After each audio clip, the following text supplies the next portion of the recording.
Teman-teman, ini udah bukan cuma soal sabuk lagi. Ini udah masuk wilayah sensitif, sejarah, luka lama, dan emosi yang belum sembuh sampai sekarang.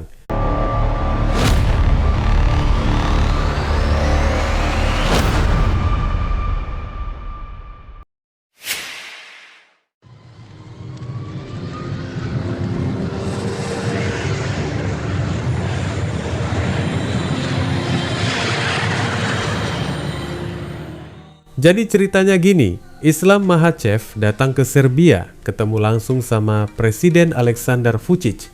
Nggak cuma sekadar mampir, dia bahkan ngasih hadiah spesial, sarung tinju dari pertarungan yang bikin dia jadi juara dunia 2 divisi. Itu sarung tangan bukan barang biasa, teman-teman. Itu simbol kemenangan, simbol perjalanan kerasnya sampai jadi raja. Presiden Vučić nyambut dia dengan penuh pujian, katanya suatu kehormatan besar bisa nerima Islam. Dia muji Islam sebagai atlet luar biasa, juara dunia, bahkan nyebut dia sebagai pria paling kuat dan populer yang pernah dia terima. Mereka ngobrol soal pentingnya olahraga buat anak muda, soal disiplin, tanggung jawab, mental baja, dan gimana olahraga bisa nyatuin orang lintas negara. Kalau dilihat sekilas, kelihatan positif, diplomatis, elegan, kayak pertemuan formal biasa antara atlet kelas dunia dan kepala negara. Tapi teman-teman, internet nggak pernah sesederhana itu. Begitu foto dan kabar kunjungan itu diangkat akun Red Corner MMA di platform X, kolom komentar langsung meledak. Bukan tepuk tangan, bukan ucapan bangga. Yang muncul malah gelombang kritik pedas, terutama dari sebagian netizen muslim yang langsung keinget konflik Balkan era 90-an. Nama Vučić bukan nama netral buat mereka, ada sejarah panjang yang masih jadi luka.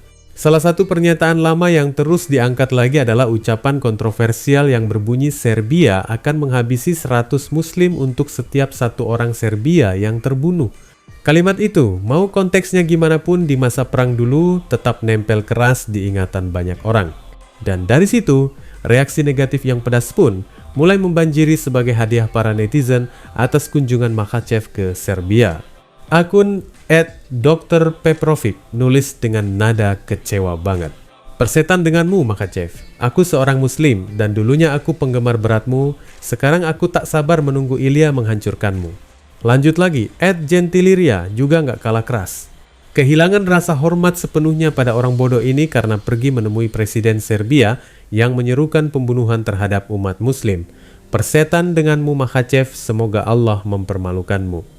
Terus ada @LukeKids, Mark 565552 yang langsung ngingetin soal pernyataan lama itu. Makhachev, tahukah kamu apa kalimat terkenal yang diucapkan penjahat ini? Dia berkata, kami akan membunuh 100 muslim untuk satu orang Serbia yang mati, dan kamu memberinya sarung tanganmu. Belum selesai, @Bixosamaine ikut nimbrung. Saya kehilangan rasa hormat saya di sini. Presiden brengsek ini dituduh mengadakan safari manusia di Bosnia dan Islam malah menjilatnya dan memberinya sarung tangan. Dan mungkin yang paling emosional datang dari @DreidelsPinner88. Makhachev saudaraku, bagaimana kau bisa mengkhianati saudara-saudara Bosniamu? Kau menusuk kami dari belakang, bukannya memberikan sarung tangan kepada hafiz kita yang hebat. Kau malah memberikannya kepada orang yang melakukan genosida di seluruh desa. Mengapa, saudaraku? Mengapa? Ditambah lagi komentar dari @Dardan M ini menyedihkan Islam. Pria di sana adalah pembunuh muslim yang melakukan genosida. Jika dia bisa, dia akan membunuh semua muslim di Balkan. Kalimat-kalimat itu keras banget, emosional, penuh amarah. Bahkan ada yang udah sampai tahap merasa dikhianati. Buat sebagian netizen, momen itu kayak tamparan. Mereka nggak peduli soal konteks diplomasi, nggak peduli soal obrolan tentang olahraga atau motivasi anak muda. Yang mereka lihat cuma satu frame, juara dunia muslim berdiri akrab dengan sosok yang dalam memori kolektif mereka punya catatan kelam terhadap muslim Bosnia. Masalahnya, teman-teman, media sosial nggak kenal ruang abu-abu. Nggak ada waktu buat klarifikasi panjang, nggak ada tempat buat asumsi niat baik. Sekali foto naik, opini langsung ngebut kayak kereta tanpa rem. Padahal kan, bisa aja Islam datang dalam konteks olahraga, hubungan internasional, atau bahkan upaya menjembatani hubungan. Tapi buat sebagian orang, sejarah itu bukan arsip, melainkan luka. Dan luka kalau disentuh sedikit aja bisa langsung berdarah lagi. Apakah Islam sadar sepenuhnya sensitivitas sejarah itu?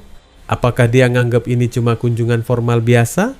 Atau dia punya sudut pandang sendiri soal diplomasi dan rekonsiliasi? Sekarang pertanyaan-pertanyaan itu bertebaran di timeline.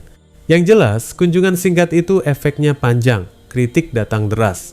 Ada fans yang bilang kecewa, ada yang terang-terangan cabut dukungan. Bahkan ada yang sampai berharap dia kalah di pertarungan berikutnya cuma karena momen ini. Di era sekarang, satu jabat tangan bisa lebih heboh daripada satu KO brutal di oktagon. Satu foto bisa lebih tajam dari trash talk paling panas sekalipun. Islam Makhachev masih juara 2 divisi dan sabuknya masih aman. Rekornya nggak berubah. Tapi di luar cage, dia sekarang lagi menghadapi pertarungan opini publik yang nggak kalah berat. Dan seperti biasa, waktu yang bakal nentuin apakah ini cuma keributan sesaat yang bakal reda sendiri atau justru bakal ninggalin bekas panjang di ingatan sebagian fansnya.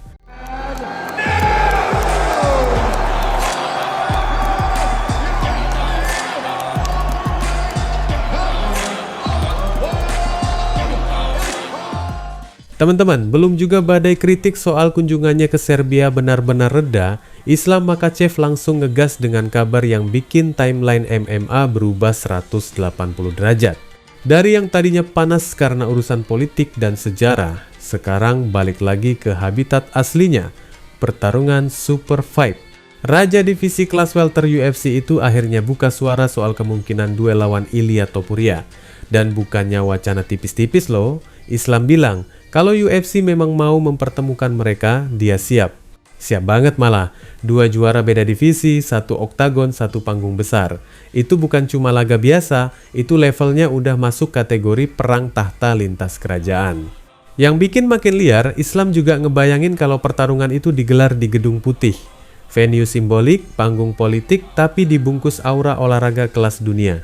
Buat Islam, ide itu terdengar keren. Setelah Ramadan selesai, dia bakal mulai camp pelan-pelan dan siap tempur kapanpun tanggalnya dikunci. Bayangin aja narasinya, juara welter ketemu juara ringan. 2 nama paling panas di UFC saat ini. Skill grappling elit dari Dagestan ketemu pukulan tajam dan agresivitas khas Topuria. Yeah, I like this idea. If UFC want, I know a lot of MMA fans want this fight. I'm ready. Yeah, also it's one of the arena where I'm gonna fight next, and we have the Ramadan month where I'm not gonna training 1 month, and after that I will slowly beginning my training camp, and I will be ready White House or as other dates. Tapi teman-teman, di balik wacana super fight ini ada satu nama yang bisa jadi korban situasi, Justin Gaethje. Si juara interim kelas ringan itu lagi nunggu momen unifikasi. Secara logika ranking, harusnya dia yang duluan dapat Topuria buat penentuan siapa raja sah lightweight. Tapi kalau UFC tiba-tiba kasih lampu hijau buat Topuria naik ke welter dan ngejar sabuk ketiga, otomatis duel interim bisa ketunda. Bahkan bisa jadi buyar. Dan ini bukan perkara gampang. Secara postur, Topuria bukan petarung besar di kelas welter. Naik divisi berarti berhadapan dengan badan yang lebih tinggi, lebih panjang, dan secara natural lebih berat. Dari sisi manajemen karir, UFC juga kemungkinan besar lebih pengen rawat dia di lightweight, karena disitulah ceritanya lagi matang. Tapi cerita makin panas setelah pelatih Topuria ikut nimbrung beberapa hari lalu. Menurut kubu Topuria, duel lawan Makhachev jauh lebih menarik ketimbang ketemu Gaethje. Alasannya simple, mereka yakin Topuria bisa menyelesaikan Gaethje dengan cepat. Sang pelatih bahkan menggambarkan bahwa kalau duel itu bakal kelar di ronde pertama, bahkan di pertukaran awal. Artinya apa? Secara kepercayaan diri, tim Topuria lagi di level dewa. Mereka nggak cuma yakin menang, tapi yakin menang cepat. Pues va a decir que están en Estados Unidos, en su casa, en la Casa Blanca, que él quiere dar espectáculo, que viene a ganar y saldrá para adelante. Creo que en cuanto Ilia le conecte 2 manos, si no es que lo tumba ya no va a caminar hacia adelante, va a ir con muchas dudas, empezará a hacer sus manías feas que él tiene cuando le conectan. Nah, disinilah dramanya makin tebal. Kalau Topuria benar-benar percaya diri bisa ngelewatin Gaethje dengan cepat, mungkin langkah paling logis memang beresin dulu urusan lightweight, baru naik kelas buat ngejar sejarah. Tapi kalau UFC tergoda sama uang besar dan hype duel juara vs juara, semua bisa berubah. Sekarang pertanyaannya tinggal satu, teman-teman. UFC mau main aman atau mau bakar panggung sekalian? Kalau mereka pilih jalur bisnis dan legacy, duel Makhachev versus Topuria bisa jadi salah satu pertarungan paling besar dalam sejarah modern UFC. Tapi kalau mereka pilih jalur struktur ranking dan fairness divisi, maka Geji harusnya tetap jadi prioritas. Wassalamualaikum warahmatullahi wabarakatuh.